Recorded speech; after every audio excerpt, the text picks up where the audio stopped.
Hi everyone, it's Jason Kardos, real estate broker with Mount Helix Lifestyles, and today I want to talk about water heaters.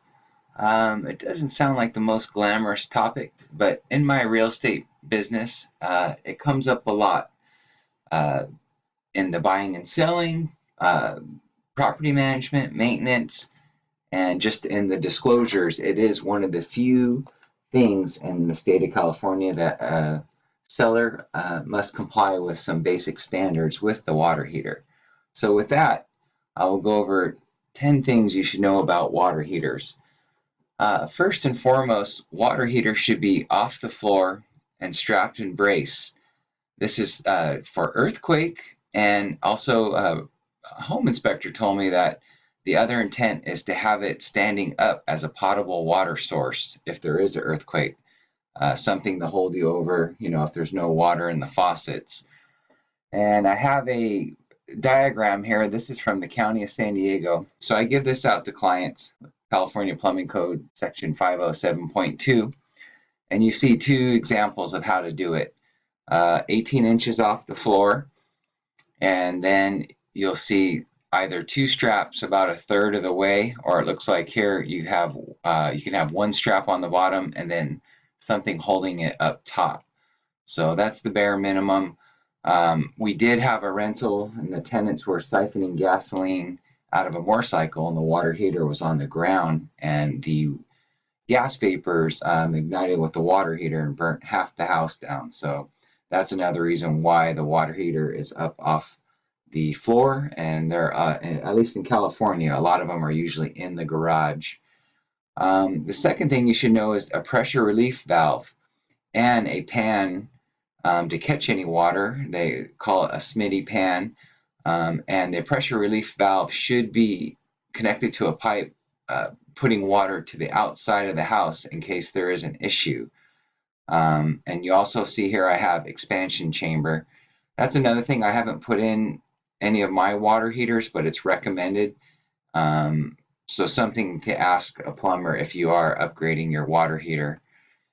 This is the pressure relief valve, hot water heater TNP valve, they're calling it. And it looks like an overheated water heater, 30 gallons, they're saying is equivalent to one stick of dynamite. So usually it's this brass device on the top of the water heater. You can open it up and release the water.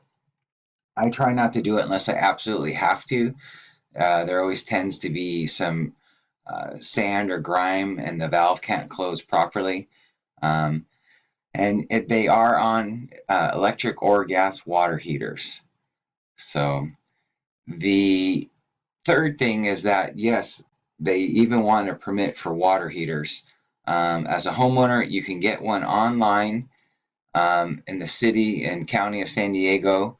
The water heater permit is about $100, $120 there. And then if you have a multi-unit, it's about $23 for each additional water heater installed. I do have a fourplex, and there's 4 separate water heaters for each unit. If you buy a new water heater, you're not going to see the old style that you have to light with a match if you've ever had to do that.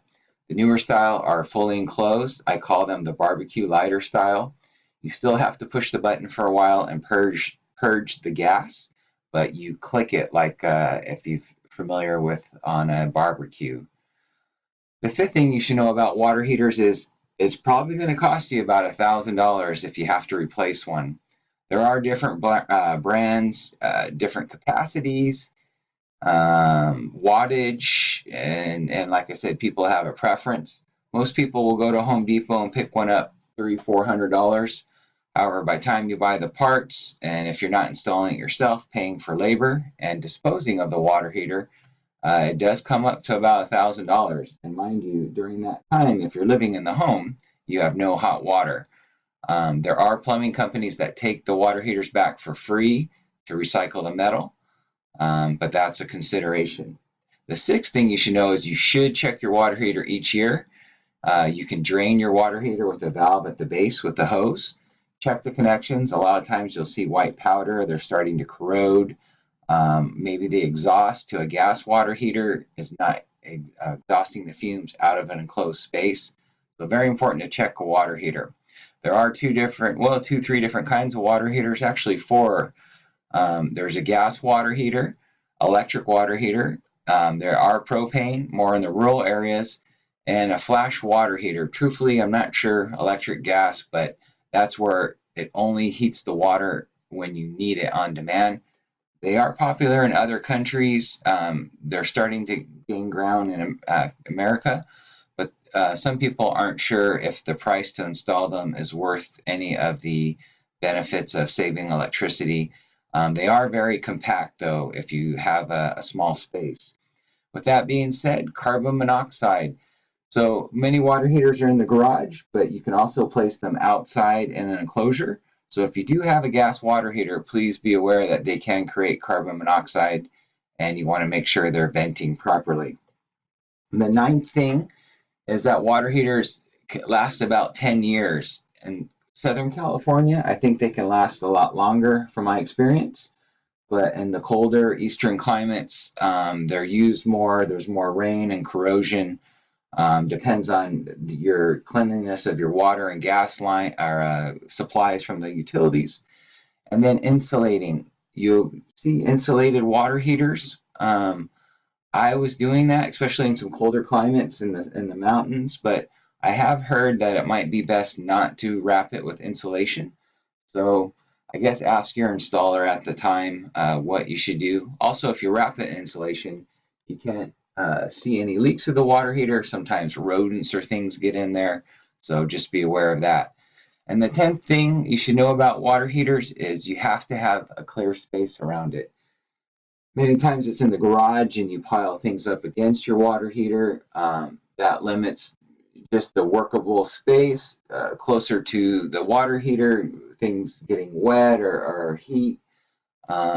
So be mindful of that. And I was in a meeting the other day, and we were at a restaurant, and the manager came looking for the person I was in the meeting with.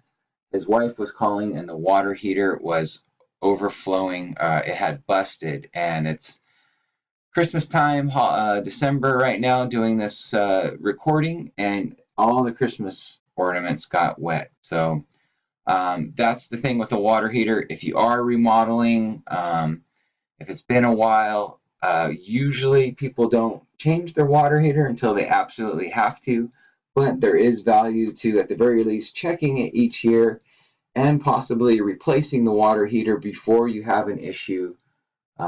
They're so important. We use them every day, but we neglect them a lot of times. So hopefully that's helpful.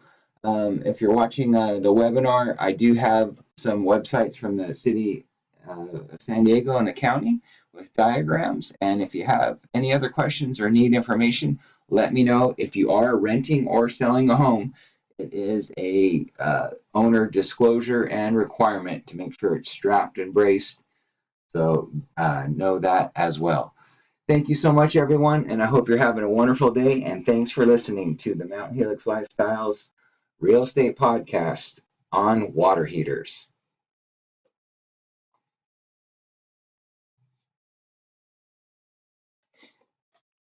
Goodbye.